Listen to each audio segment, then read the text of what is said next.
dirai jamais assez merci pour le soutien que vous m'apportez au quotidien en regardant ma chaîne Média RT, la vitrine des valeurs. Misez sur l'intérêt personnel, jamais sur la pitié ni la reconnaissance. Si vous avez besoin d'un allié, ne lui rappelez pas l'aide que vous lui avez apportée, ni les services que vous lui avez rendus. Vous le ferez fuir. Mieux vous faire valoir dans votre demande d'alliance un élément qui lui sera profitable. Insistez sur ce point. Plus il aura à y gagner, plus il fera preuve d'empressement. Dans la mise en application de ce principe, il est tout de même à dire que quand, dans la recherche de l'allié, vous lui rappelez les services rendus ou l'aide, vous évoquez là de prétendues dettes de reconnaissance. Non seulement un homme n'est pas obligé d'être reconnaissant, mais la gratitude est souvent un fardeau terrible dont il se débarrasse sans scrupule. Personne n'aime être mis en position d'obligé. Peu importe la vieille amitié, les faveurs passées.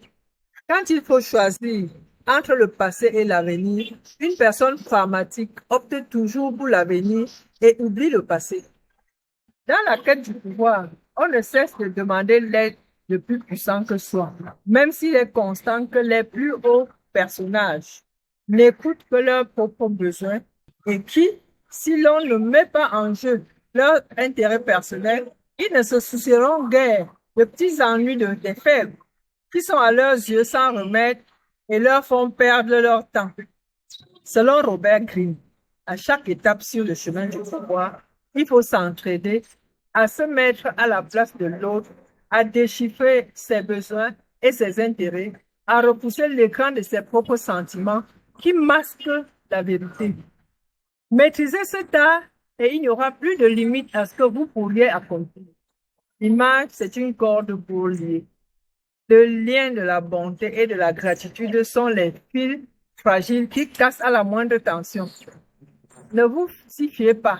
L'intérêt mutuel, lui, est un cordage robuste dont les nombreux torrents ne se laissent pas facilement défaire. Il faudra, des années. A contrario, certains trouvent laid et ignoble de donner la priorité à leurs intérêts personnels. En fait, ceux-là convoitent les occasions d'exercer leur charité, leur compassion et leur justice, qui sont pour eux un moyen de se sentir supérieurs à vous.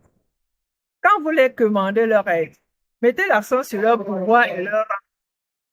Ils sont assez forts pour se passer de vous, mais accueilleront l'aubaine de vous regarder avec condescendance. C'est là le vin qui les enivre. Ils se mettront en quatre pour financer votre projet, vous présenter à des gens influents, à condition que cela soit ostensible, car plus cela se saura, plus ils seront ravis. Ils aiment vous faire du bien, au vu et au su de tout le monde. Merci de m'avoir écouté et surtout, abonnez-vous en mettant votre doigt sur la petite cloche de notification pour ne rien rater des prochaines publications. Aimez et partagez la vitesse de femme.